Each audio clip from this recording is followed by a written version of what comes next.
So this is the drawing that I've already worked on a lot, and still not finished at all. And this is the drawing that I just drew the template of, and I've done the rounded forms for the beginnings of the ribs, so that the ribs will be recognizable to me as having a form that's solid.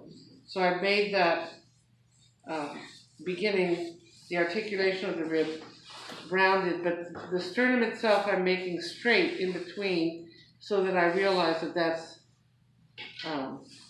where I have this. That's the bone of the sternum. And then I've gone from the first rib to the second rib straight across, the first rib going up, second rib straight across, and the third one coming down. And that's a sequence and a kind of form that you want to follow.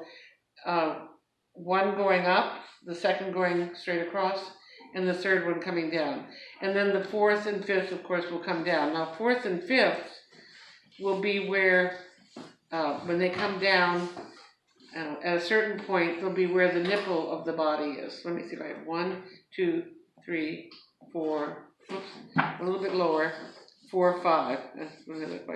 That should have been a straight line there. 4, 5, and then I could go straight across, and I would have my bearings there too.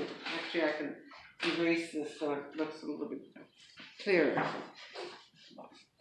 What you have to do is to make sure that you know which two lines are describing the rib, rather than getting the lines in between as having the volume. You could also do it through a kind of darkening of the non-bone space, like that. Probably what Da Vinci did.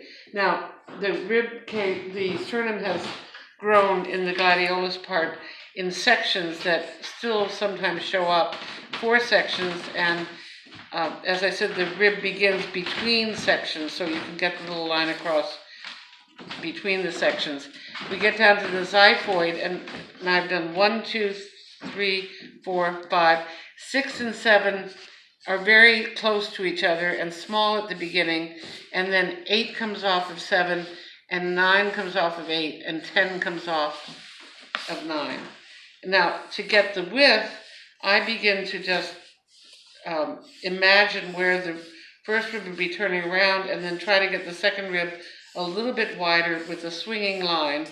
So this actually trains me in drawing as well as establishing the drawing itself. So I'm doing 2 things at once. I'm making a product and I'm practicing my rhythmic drawing.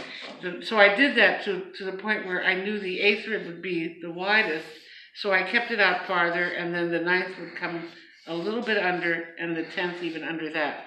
However, the 9th will be the dominant one in terms of the farthest out in the front, with the semilunar line, or the connective tissue connecting to it, and making, when both sides come together, making a center space for the rectus abdominis, the muscle whose fibers go up and down, the muscle that has interstices that we see on really athletic people, and sometimes the women don't show that kind of interstices, everything's smooth, but when you get an athletic man, you're going to see the semilunar line on the side, the linea alba in the center, semilunar line on the other side, and the interstices, all of which are connective tissues. And the muscular forms will contract, but then the connective tissues will be flat. Did I set the clock? Yeah, 15 seconds. 15, oh, okay, so when you proceed like this, you're like slowly constructing and following known patterns and inventing your own rib cage. It's a good project, right?